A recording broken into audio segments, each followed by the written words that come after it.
Bom, irmãos, deixa eu fazer uma reflexão com vocês hoje. Nós sempre vivemos e enfrentamos ambientes de adversidade. Encontrar uma oposição nunca foi nenhuma novidade para nenhum de nós. Desde que nos entendemos por gente, por pessoa, quer ainda na infância, na adolescência ou na juventude, ou depois de ter ganho a maioridade, sempre tivemos que lidar com os desafios, com as perdas, com as crises, com os problemas. Sejam eles financeiros, sejam eles emocionais, conjugais, espirituais.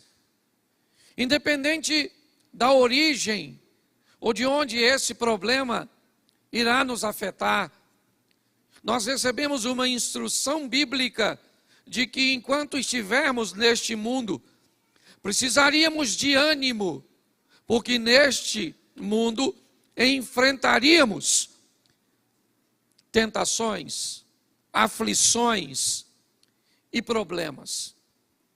Se já fomos alertados que enfrentaríamos os problemas, precisamos também ficar atentos, porque a Bíblia aqui nos expôs a realidade dos problemas, também irá nos nortear para que caminho devemos andar para encontrarmos as soluções. Às vezes, as soluções ou a solução está mais perto de nós do que imaginamos. Mas muitas vezes o medo neutraliza a nossa capacidade de enxergar. E às vezes nos sentimos perdidos, abandonados.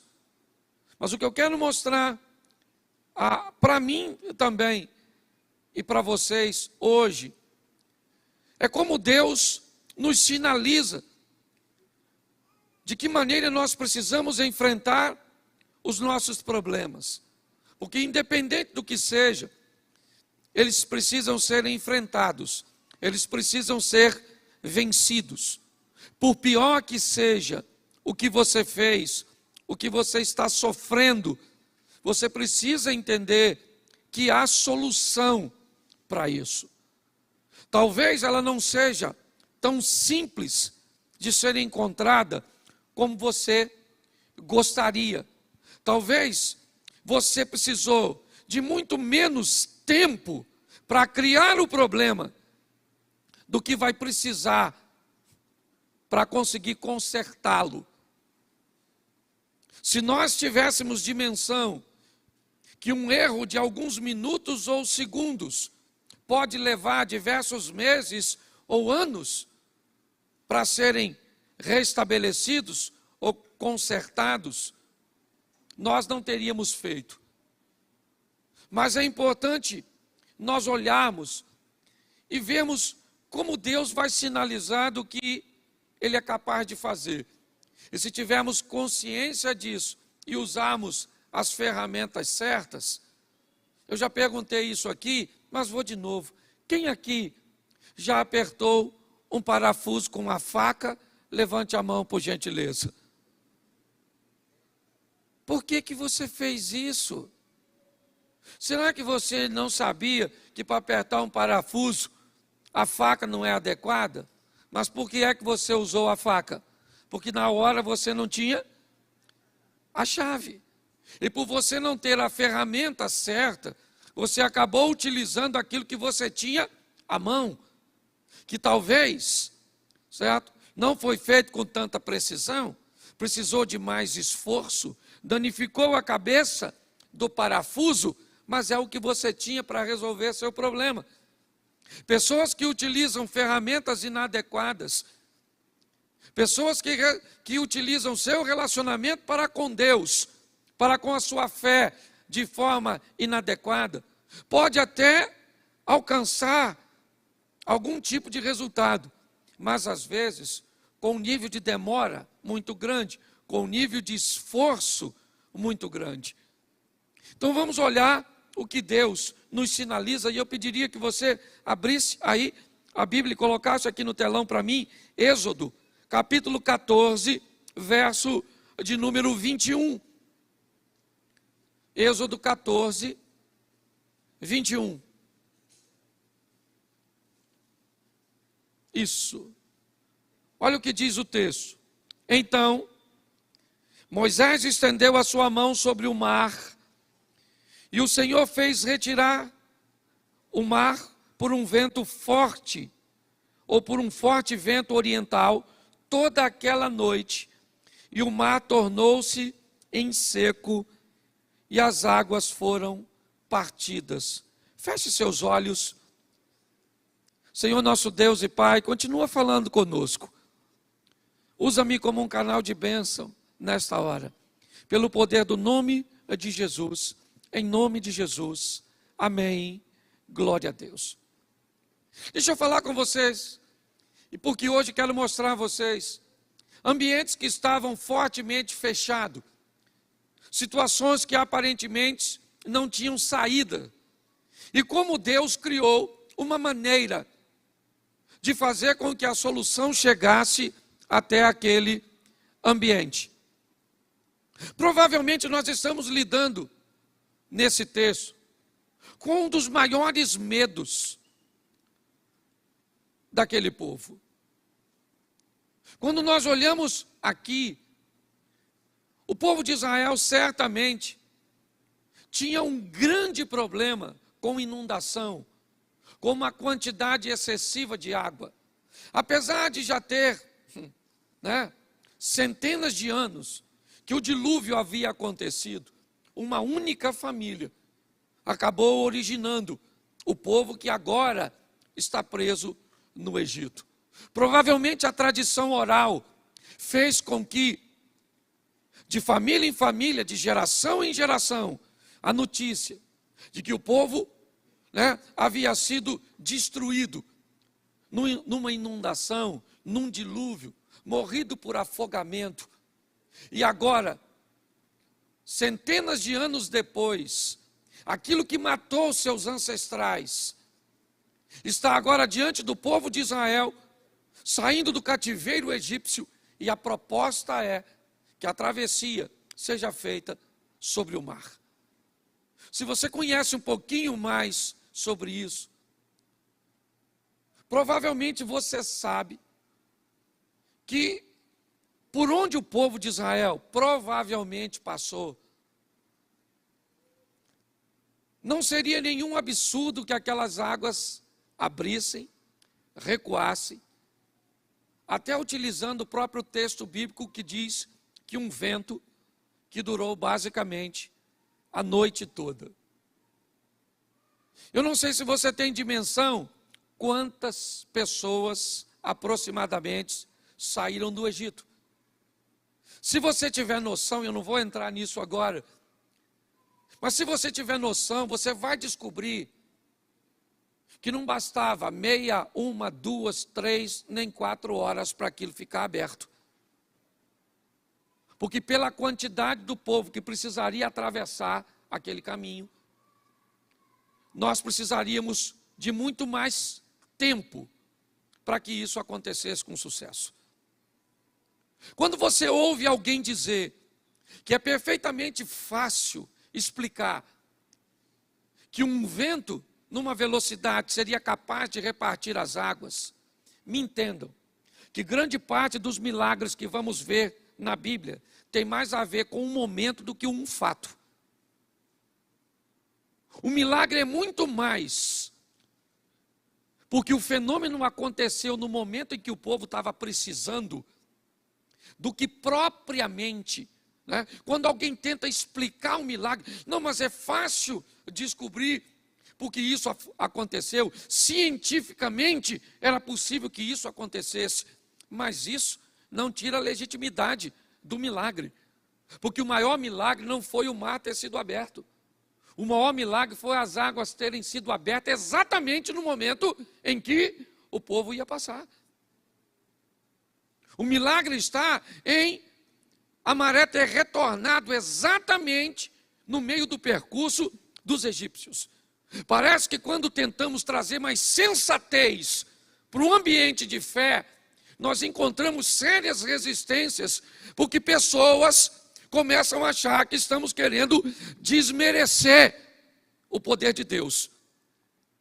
Ainda que até o vento é criação dele e já seria um milagre por si só. Mas o que eu quero mostrar a você aqui é que o povo está num ambiente sem saída. E eu não sei se Deus está com a intenção de mostrar a este povo que o que matou um povo lá atrás por desobediência pode ser controlado por Deus agora.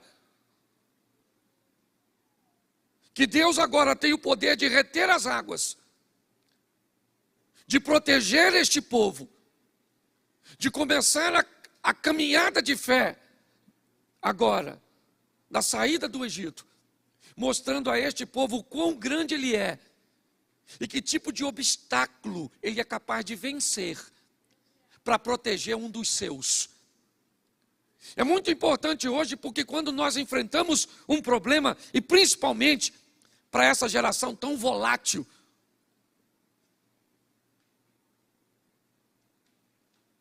que muitas vezes sofre por coisas tão pequenas, que querem desistir por coisas tão banais. Se nós entendemos que o Deus que nós servimos pode abrir um mar, pode fazer um milagre para proteger e salvar um dos seus, com certeza nós vamos levar uma vida um pouco mais tranquila. Pelo menos no que diz respeito à segurança de um Deus que vai agir. Muitas pessoas hoje querem desistir de seus relacionamentos, querem desistir de sua vida profissional, querem desistir da sua caminhada de fé. Mas por quê? Não, pastor, eu estou debaixo de uma pressão tão grande. Será que você não consegue ver que o Deus que você serve abriu um mar para libertar seu povo, para agir em favor de seu povo, e um Deus que fez tudo isso não pode agir em nosso favor? Às vezes o que precisamos é apenas um pouco mais de resistência, de tenacidade, para que possamos ficar de pé e entendermos o que Deus está querendo nos mostrar. O que Ele diz: ainda que você esteja num ambiente totalmente sem saída, onde você olhe para todos os lados e não veja nenhuma rota de fuga, talvez isso explique o que disse o salmista: eleva meus olhos para os montes, e de onde virá o meu socorro? O meu socorro vem do Senhor, que fez os céus e a terra. Me parece que o salmista está dizendo: um monte ainda é um local muito baixo para olhar. Me parece que ele está dizendo: quando eu olho para os montes, eu ainda pergunto de onde virá o meu socorro, mas eu descubro que acima dos montes ainda tem um lugar onde eu posso colocar a minha segurança e a minha fé, porque é de lá que Deus vai enviar recursos para a minha vida. Eu não sei o que você precisa hoje, eu só sei que você precisa entender que o Deus que você serve pode controlar, certo? Toda a situação, simplesmente para que você e eu saiamos ilesos. E nós precisamos acreditar nisso. Por isso, não se desespere, não desanime, prossiga na sua caminhada. Eu confesso a vocês, é a minha primeira grande crise como pastor. Eu tenho apenas, basicamente, 9 anos que me tornei pastor. Vai fazer 7 anos aqui e eu tinha sido consagrado 2 anos antes. Mas eu vou falar para vocês, eu nunca vi tantas pessoas desistindo de sua caminhada, certo? Olhando para a sua caminhada de fé e dizendo: está muito difícil, está desafiador, eu estou querendo paralisar. Eu sou daquela época onde nós mesmos, meninos, encarávamos a vida de uma forma totalmente diferente. Quem aqui já cortou o pé com um caco de vidro e tem menos de 10 anos? Deixa eu estender mais um pouquinho, porque tem pouca gente. Tem menos de 15 anos e cortou o pé no caco de vidro? Levante a mão. Menos de 15 anos de idade. Menos de 15 de idade. Você é um adolescente. 1, 2. Quem aqui tem menos de 20 e furou o pé com prego? Levante a mão. Menos de 20. É só para você ver que a nossa geração... Quem aqui tem mais de 30 e furou o pé com prego já na vida? Levanta a mão. Arrebentou a barada. Show de bola. Quem aqui tem mais de 30 e cortou a cabeça no arame farpado porque ia passar de baixo? Levanta a mão. Quem aqui tem mais de 40 já teve frieira e bicho de pé? Levanta a mão. Louvado seja o Eterno.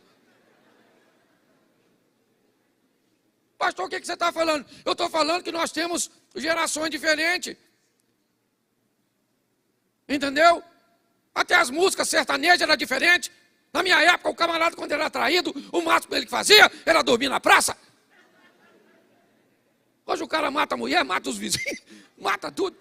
O que é isso? Uma geração que não sabe resolver problemas. Uma geração frágil. O texto está me dizendo uma coisa. Que ambiente? Esquece o mar por um momento. Pense num ambiente onde não tem rota de fuga, onde não tem como fugir. Certo? O faraó mandou o seu exército vir atrás de Israel. Não tem como fazer nenhum tipo de manobra com a quantidade de gente que Moisés está liderando. E naquele momento, isso é que é incrível, naquele momento, 1 Tessalonicenses capítulo 5, né? Nós olhamos um texto muito extraordinário. Orai sem. E agora no Velho Testamento, o Moisés, um homem de oração, vai dobrar seu joelho, porque o faraó está vindo, e Deus pergunta a Moisés, por que tu está orando? Agora não é hora de orar, agora é hora de agir. Estende a tua mão e coloca a vara. Faz a sua parte que eu faço a minha, e todos vão ver o sobrenatural vir na sua direção. Está na hora de fazermos para a vida o que nunca fizemos, para recebermos da vida o que nunca recebemos. O nosso Deus é um Deus que abre caminho onde o caminho não precisa dificultar. Eu já brinquei aqui com a música, né? Aliás, eu nem sei quem compôs, qualquer hora posso encontrar, porque isso vai para a internet. Mas porque tem gente que até na canção dificulta o jogo. Quem aqui já ouviu uma canção que diz que Deus abre porta onde não tem parede? Aí eu me perguntei quando eu estava cantando, para quê uma porta num lugar que não tem parede? Você quer porta onde não tem parede? Sim ou não? Porque não precisa. Você consegue me entender a mente de algumas pessoas? O que eu quero mostrar para você hoje é que a situação pode estar fechada e sem saída, mas se Deus estiver com você, o mar vai ter que se abrir, o deserto vai ter que te fazer prosperar, as coisas vão acontecer, porque tudo responde a Deus, e Ele é o Todo-Poderoso, amém? Então é importante entendermos isso. O primeiro milagre que o povo vai viver, me parece que é um ambiente de cura. Vamos sair, e de que forma? Já tinha as 10 pragas do Egito, que tinham sido sensacionais para o povo de Israel. Mas atravessar algo e superar algo que tinha vencido aquela geração lá, sobrado apenas Noé e sua família, para o povo, era um grande desafio. E Deus está mostrando, o que destruiu seus ancestrais, não destrói você. O que você tem? Você tem uma herança hereditária de um câncer? É isso? Você tem uma herança hereditária de uma... hemodiálise, me ajude aí na doença. Falhou a mente. Não, quem faz hemodiálise. Mas agora faltou o nome, tá bom, é isso aí mesmo. Porque tem hora que dá um branco aqui, certo? Mas preste atenção, o que tem? Pastor, na minha casa todo mundo divorciou. Está na hora de quebrar isso não é para você. Todo mundo, ninguém prosperou. Está na hora de quebrar isso. Não é porque venceu lá atrás que vai vencer você. Nós precisamos tomar uma postura, um posicionamento. E descobrimos que o Deus cujo qual nós andamos, Ele abre e cria circunstâncias onde elas não existem para nos livrar. Posso ouvir um amém? Amém. Coloca para mim Josué capítulo 6, verso 1. Eu quero te mostrar uma segunda situação. Se em Êxodo Deus resolve coisas grandes, olha só. Ora, Jericó cerrou-se, estava cerrada por causa dos filhos de... Nenhum saía nem...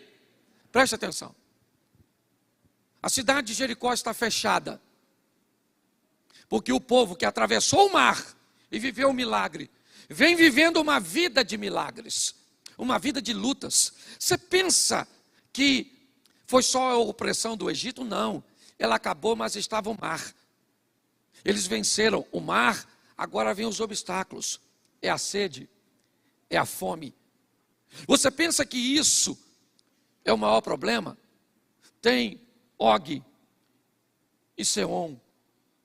Israel vem caminhando, é verdade? Sim.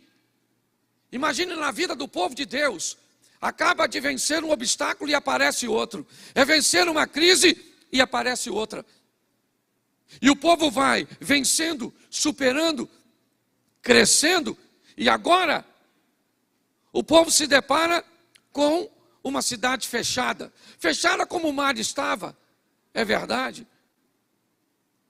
Mas quando nós olhamos para esse ambiente, que mensagens nós podemos tirar hoje sobre Jericó? Basicamente duas. É o que eu quero esclarecer com vocês aqui. Primeiro, a insatisfação de alguém que está dentro. Raabe, a prostituta. Quando eu olho para Jericó, o que eu vejo? Eu vejo que além dos muros que vão cair, além da cidade que vai ser destruída, nós vamos ver o coração de uma mulher que resolve se posicionar. Me parece que se com o mar nós descobrimos que Deus pode fazer coisas grandes, com Jericó nós descobrimos que para que coisas grandes aconteçam, nós precisamos nos posicionar. Quando eu olho para Jericó, eu vejo, a cidade se fecha. Israel não tem material bélico para derrubar os muros. Eles não têm armas. Não. Eles não têm condições de entrar naquela cidade. Ela se fecha. Mas Deus diz a Josué: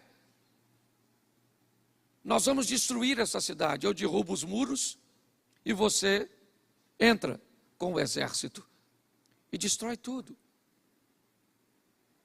Deus está nos dando uma direção para aqueles que querem resolver seus problemas. Entender que muitas vezes, para que eles sejam resolvidos, eu preciso sair de cima do muro. Eu preciso tomar uma posição para salvar meu casamento, para salvar minha vida financeira, para dar sentido à minha vida. Sabe, eu preciso me posicionar, parar de viver quebrado para manter os outros inteiros. Está assim de gente que para fazer com que os outros fiquem inteiros, vive o tempo inteiro se quebrando, abrindo mão de seus valores, de seus princípios e de suas vontades. A vida está pedindo de cada um de nós posicionamento. Quem vai morrer? Todo mundo em Jericó. Mas todo mundo em Jericó, sim, a cidade vai ser totalmente destruída, acabou. Mas não, em Jericó não vai morrer todo mundo. Em Jericó alguém vai ficar salvo. Então quem é? É o rei, que é o mais poderoso? Não, ele morre. Quem é que Deus vai poupar naquela cidade? Alguém de bem, de boa família, casada, mãe de filhos, sabe, com uma estrutura toda certinha. Não. Quem vai ser salva de Jericó é uma prostituta. Quem vai ser salva em Jericó era uma mulher cujo o nome não era muito agradável, cuja reputação não era das melhores. Mas por que ela vai ser salva, pastor? Porque ela resolveu que aquilo ia ter fim. Ela resolveu que aquilo ia acabar. Você sabe qual é o problema de muita gente? É que elas não sabem a diferença entre tolerância e tentativa. Pastor, já faz 15 anos que eu estou tentando viver com esse homem. Tentando onde? Tentando com quem? Onde é que você foi? Que ferramenta você tem usado? Você não tentou, você tolerou. Já estou tentando, pastor, com meu filho há muito tempo. Tentando com o quê? Com psicólogo, com psicanalista? Você está tentando com o quê? Qual é as ferramentas que você está usando para resolver? As pessoas chamam de tentativa, na verdade é tolerância. Eu estou tolerando há 10 anos, então tolera mais 10. Não desiste não, que intolerância você se tornou especialista. Mas está na hora de você parar de tolerar e começar a tentar fazer alguma coisa para que a sua vida saia de onde está e vá para onde você deseja que ela esteja.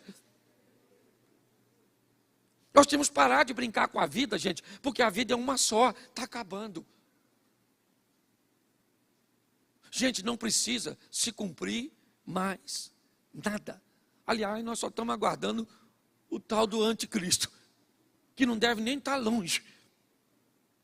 Esse dia alguém perguntou, pastor, Jesus está voltando? Eu falei, tá, e já deve ter saído de lá. Já está chegando. De tanta coisa que nós estamos vendo. Mas o que a vida está pedindo de mim e de você? Postura, posicionamento. É isso que nós estamos vendo aqui, certo? O que Jericó me informa? Estava tudo fechado. E se você pensa que o maior problema é nos portões da cidade, não é. É a sentença que está sobre todos os que moram dentro dela. Olha bem, isso é que é mais importante. O que caiu de mais poderoso não foi o muro, foi o coração de algumas pessoas que moravam lá dentro.